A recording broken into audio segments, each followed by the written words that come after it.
Hey guys, how you going?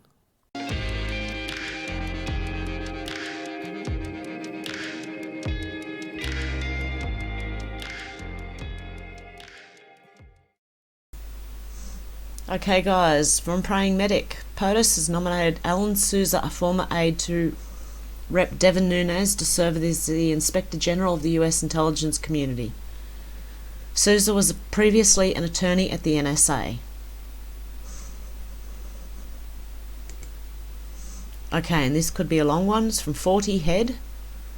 From the archive, drop 52. When did John M. obtain his surgery? Why is that relevant? What surgery did he supposedly have? How many days until he was back in Congress and sitting on the OSCOM? No name. Said he had an eyebrow craniotomy. EC. You sure about that? I have history with this subject. My father died of glioblastoma multiforme, GBM, many years ago. We were informed of every available surgery, none of which included an EC. He had to have the full craniotomy because this cancer grows and fingers out from the centre of the brain.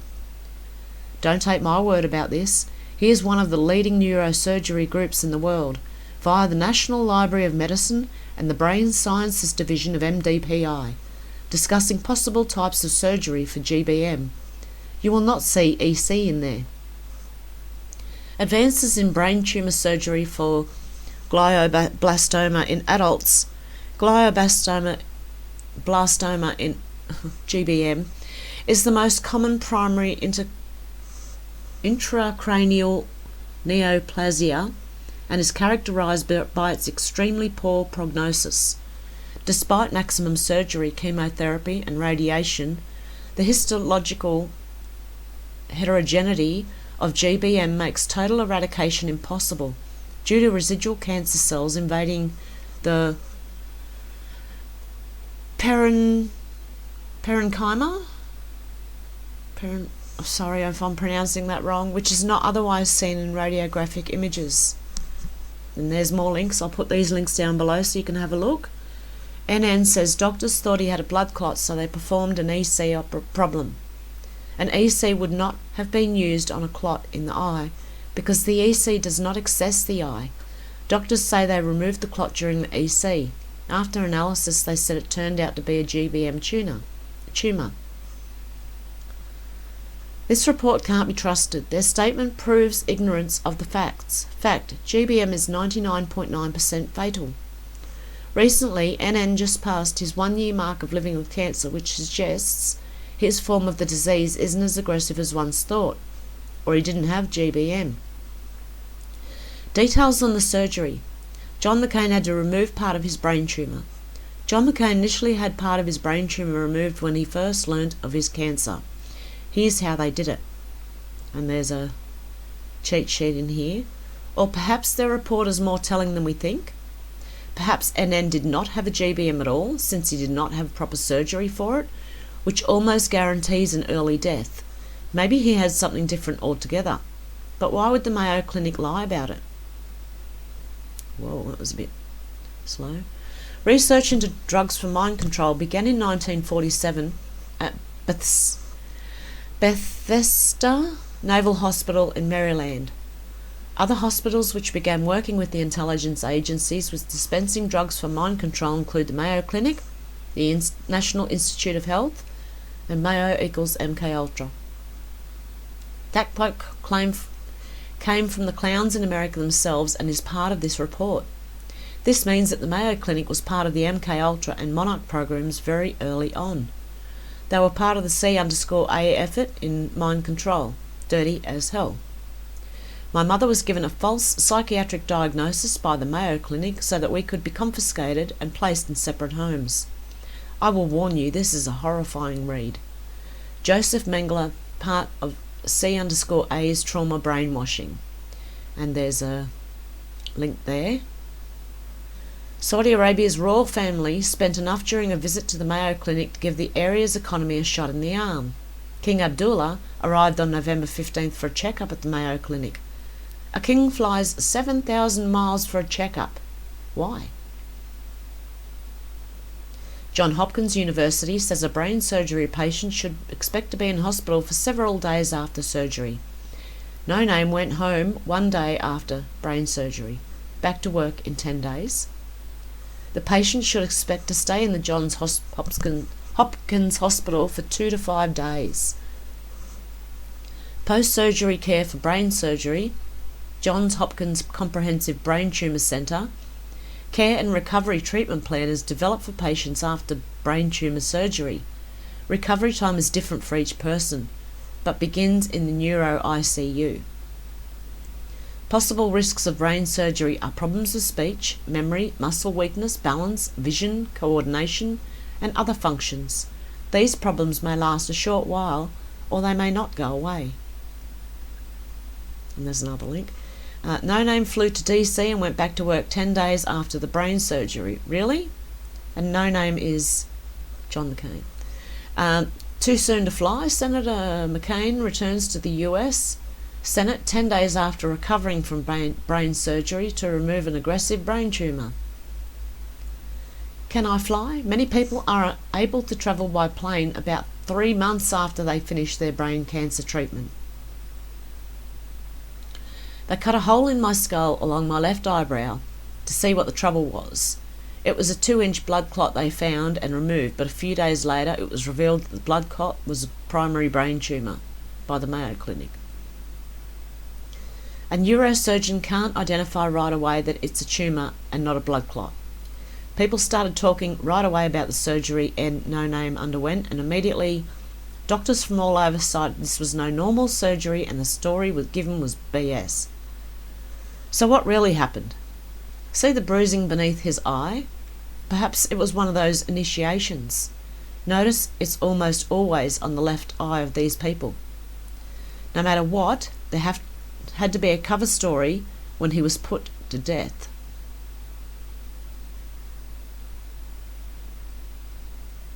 And there's another article there saying that us conspiracy theories say stars with black eyes are part of the Illuminati. Well, they're part of something. These are facts being given in the disturbing bombshell interview below that connects the dots to a plethora of disturbing connections surrounding the Mayo Clinic, Clinton Foundation, the Bushes, Cheney, organ donations, and the seemingly endless list of suicided people. A Mayo Clinic organ donation connection to the Clinton Foundation? These are facts being given in the disturbing bombshell interview below that connects dots. And there's a Steemit link there. In this video, this woman, obviously shaken to tears, says there are Mayo connections to literally every single member of the DS. There is secrecy, purposeful disinformation, and crimes. Speaking of videos, here's Kasich saying No Name was put to death, and I remember that. They accidentally said the wrong thing, put to death instead of died. How could No Name be treated at other places and still lie about cancer? Bethesda, MK Ultra birthplace, post number 7. Last week, No Name received treatment at Walter Reed Medical Center in Bethesda, Maryland, for the side effects of his ongoing cancer therapy. How would No Name be treated at other places and still lie about cancer? Bethesda, MK Ultra birthplace. Last week, No Name received treatment at Walter Reed Medical Center in Bethesda, Maryland. Okay, yeah, we just read that, didn't we? Corticon put this video together showing just how much intel there was before No Name was put to death, to quote Kasich. Click the link below. Summary. No Name has routine checkup at the Mayo Clinic. He's told to come back ASAP due to a suspicious finding. Hours later, he is undergoing EC surgery for what his office called a 5 centimetre blood clot in the orbital socket. Wonder where No Name was immediately before the 15th of the 7th, 17. Illuminati bruise. What was No Name promised in return for vote block? No Name's recovery from the procedure will cause him to be absent from the Senate next week, forcing an unexpected delay in Senate Republicans' effort to pass health care legislation. No way a 5 centimetre blood clot would fit in the eye socket. An EC would not be the surgery to remove a clot or GBM tumour. The Mayo Clinic says the removed blood clot was actually a GBM tumour, but it was the wrong surgery for both of these procedures. Lies. end. God bless. And you can let me know what you think of that one down below, guys. And we also have President Trump has just done the discussion with state attorneys general focus on legal steps to protect an open internet and free society. Oh, I'm having a bit of trouble with the internet. This one. Hunter Biden, he looks like Ben Stiller. From my last video, guys. You've got to go back and look at my last video if you haven't seen it yet. I made 2 videos today, and the last one was about actors wearing masks and pretending to be other people. And this one, for too long, big tech companies have deceptively collected and exploited users' personal information. Today, I'm at the White House with the President and fellow attorneys general to demand fairness and accountability in the digital world. 1 out of 3, and this is Mark Brnovic. Our office has been a leader in data privacy and protection of consumer data since I took office in 2015. First state to file consumer fraud lawsuit against Google LLC. Objected to $13 million class action WireSpy settlement. Helped update and strengthened Arizona's data breach consumer protection statute. Arizona sits on executive committee of a multi-state antitrust investigation of Google. There you go, and there's another one. And more of the Jerry Nadler thing. He really does look like he's having a bit of trouble there. I showed that in the last video too. And this one from John Solomon. Breaking, Senate report slams Biden's for conflict of interest, flags possible criminal activity.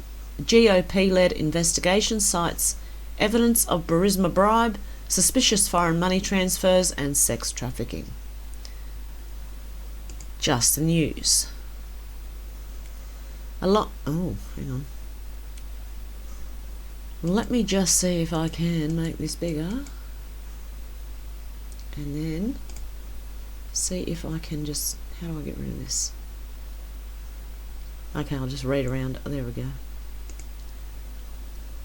A year-long Senate investigation concluded Wednesday that Hunter Biden's effort to cash in on foreign business deals during his father's vice presidency raised alarm among US government officials who perceived an ethical conflict of interest and flagged concerns about possible criminal activity ranging from bribery to sex trafficking. The long-awaited joint report by the GOP-led Senate Homeland and Government Affairs and Senate Finance Committees delivered several blockbuster revelations less than 2 months before Election Day, suggesting Obama administration officials ignored clear warning signs about ethical conflicts and possible extortion risks involving Joe Biden's family. Perhaps the most explosive revelation was that the US Treasury Department flagged payments collected overseas by Hunter Biden and business partner Devon Archer for possible illicit activities. The so-called suspicious activity report flagged millions of dollars in transactions from the Ukrainian gas company Burisma Holdings, a Russian oligarch named Yelena Bachurina, and Chinese businessmen with ties to Beijing's communist government, the report said. Senate investigators have yet to determine if the FBI or others investigated the concerns. The Treasury records acquired by the chairman showed potential criminal activity relating to transactions among and between Hunter Biden, his family, and his associates with Ukraine, Russian, Kazakh, and Chinese nationals. The 87-page report disclosed, confirming an earlier report in Just the News. The report, citing US government records, also raised concerns about possible ties to sex and human trafficking rings. Hunter Biden paid non-resident women who were nationals of Russia or other Eastern European countries and who appeared to be linked to an Eastern European prostitution or human trafficking ring, the report said. An attorney for Hunter Biden was yet to respond to an emailed request for comment. Senate Homeland Security and Governmental Affairs Committee Chairman Ron Johnson told Just the News Wednesday morning that the sheer volume of suspicious activity in Hunter Biden's foreign business dealing left the vice president vulnerable to illicit influence or extortion. The report raises serious questions that former Vice President Biden needs to answer. There are simply too many potential conflicts of interest, counterintelligence and extortion threats to ignore, he said.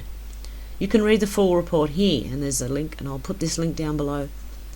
The findings are certain to roil the final weeks of the presidential election and present a starkly different picture of the Biden family than the one House Democrats offered a year ago when they impeached President Trump for seeking a Ukrainian investigation into Hunter Biden's dealings with Burisma while his father served as vice president. Back then, Democrats insisted any concerns about Joe Biden and Hunter Biden were Russian disinformation or debunked conspiracy theories.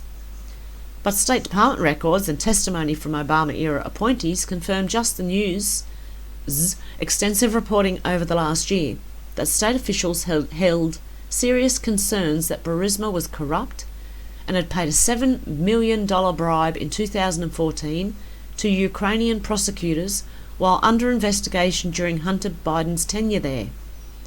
In addition, state official George Kent, one of the Democrats' star impeachment witnesses, testified and wrote in a contemporaneous memos that Hunter Biden's role under Burisma board created the appearance of an awkward conflict of interest that undercut US anti-corruption efforts in Ukraine, being led by Vice President Joe Biden, the report said.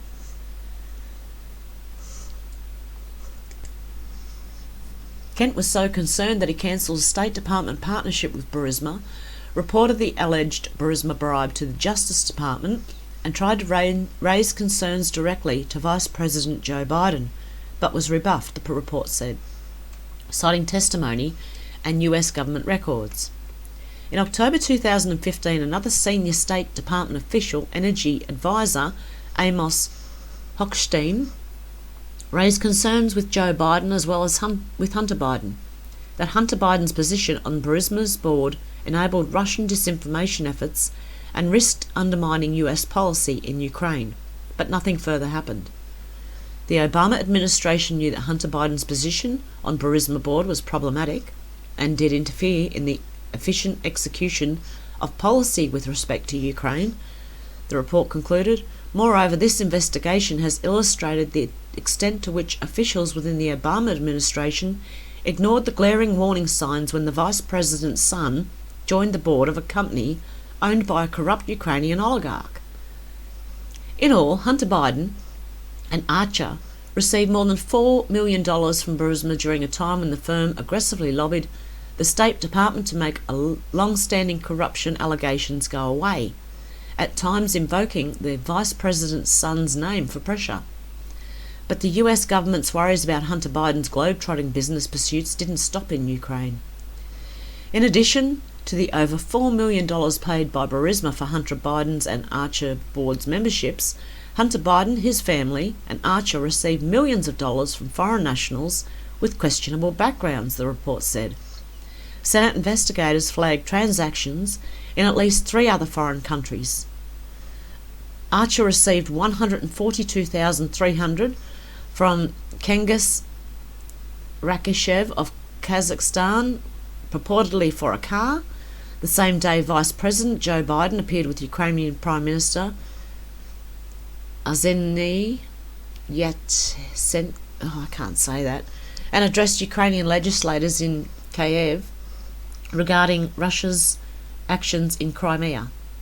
Hunter Biden received a $3.5 million wire transfer from Elena Baturina, the wife of former mayor of Moscow and Russia's only female oligarch. Hunter Biden opened a bank account with Chinese national Gong Wendong. Oh, don't do this to me again. To fund a $100,000 global spending spree for the Biden family. How do news people keep their faces straight when they come across some funny names?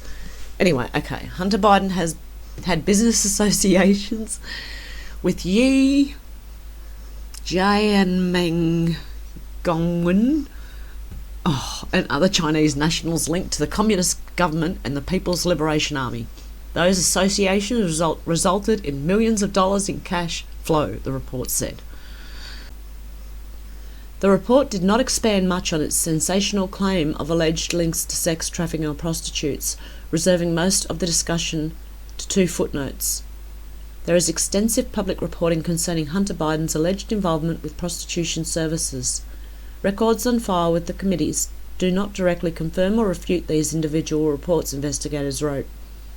However, they do confirm that Hunter Biden sent thousands of dollars to individuals who have either 1. Been involved in transactions consistent with possible human trafficking, 2. An association with the adult entertainment industry, or 3. Potential association with prostitution.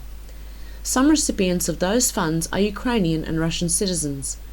The records note that it is a documented fact that Hunter Biden has sent funds to non-resident alien women in the United States who are citizens of Russia and Ukraine, and who have subsequently wired funds they've received from Hunter Biden to individuals located in Russia and Ukraine.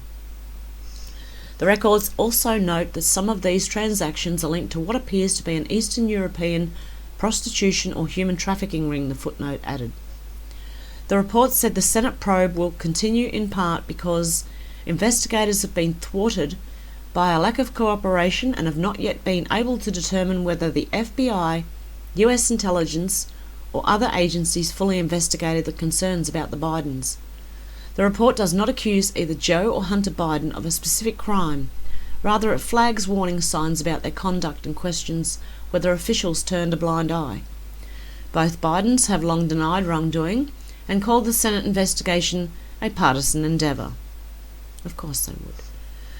Democrats are certain to contest the findings, but they will face the awkward challenge that the key evidence supporting the Republicans' conclusions came from O'Biden era files and witnesses, including Kent, the bow-tied diplomat who was a star witness for Democrats at impeachment.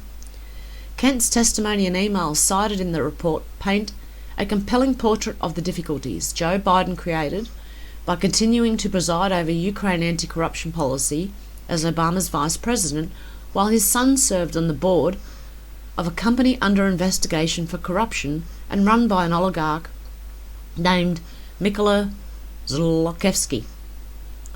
The presence of Hunter Biden on the Burisma board was very awkward for all US officials, Kent wrote in a September 6, 2016 email to senior state officials, including then US Ambassador Marie Jovanovic. Okay. In his testimony to the committees, he expounded on the impact those concerns had on US policy in Ukraine, especially in fighting corruption. People who talk the talk need to walk the walk, and for the US government collectively, when we talk about the need to have high standards of integrity, again, as I've said, in the presence of Hunter Biden on the board created the perception of a potential conflict of interest, he testified. Kent also discussed the extraordinary spectre of having to report to the Justice Department, the very firm paying Hunter Biden in Ukraine was believed to have paid a bribe to Ukrainian prosecutors to make corruption allegations disappear. Okay, Burisma's owner was a poster child for the corrupt behaviour, Kent testified to the committees. I would have advised any American not to get on board of the Zlochevsky's company. Hunter Biden finally left Burisma in 2019 as his father began his quest to win the presidency in 2020. So there you go. It's coming out now. I just got a phone call from my son, and we have a 5G option with our NBN. And on my normal broadband, I get about 15 megabytes per second of speed, but on the 5G, I had 30. So we'll see how that goes. I don't know. If I start feeling sick, I'm turning it back off again. But we'll see how it goes, guys. I'll let you know. Or you won't hear. If you don't hear from me, either 5G got me or I've been kicked off here. That was another thing. Since Trump did this internet thing, just be aware that at any time now, we could be kicked off the internet, all social media, including YouTube, Twitter, and Facebook. But if we do, we will be back. I mean, there'll be people trying to find a way, whether it's on another platform and you've got all my links down below for Bitchute, and I do have a Patreon and an alternative YouTube channel that I do have as well, just called Hev123. That was my original name on here. So anyway, guys, let me know what you think about all this, and yeah, I'll obviously get back to you soon. I will do a live this weekend sometime. I might do it in the morning so that people in the US and the UK in the would be in their night time, the afternoon to night time. I'm hoping. I've got to check out all the times around the world to find out what the best time to do it would be. But I will try and make sure all you guys get a chance to jump on at least, and because it is fun and it is good to talk to you guys. I do actually have a lot of fun reading your comments aloud, even though I'm slow. Oh dear, guys. I think next time I'm just going to have to let comments roll past and then just go to a couple that I see that stand out. But anyway, that will be happening this weekend. I just don't know what day. So we'll just have to wait and see. Okay, guys, I hope you have a good one wherever you are, and just stay calm. Look, this will be all right. I do think that people higher up are in control of this. People on the good side that infiltrated back. Just exactly how they did it. It's happened the other way as well. So anyway, let me know what you guys think down below, and I will talk to you very soon. Okay, guys. Bye.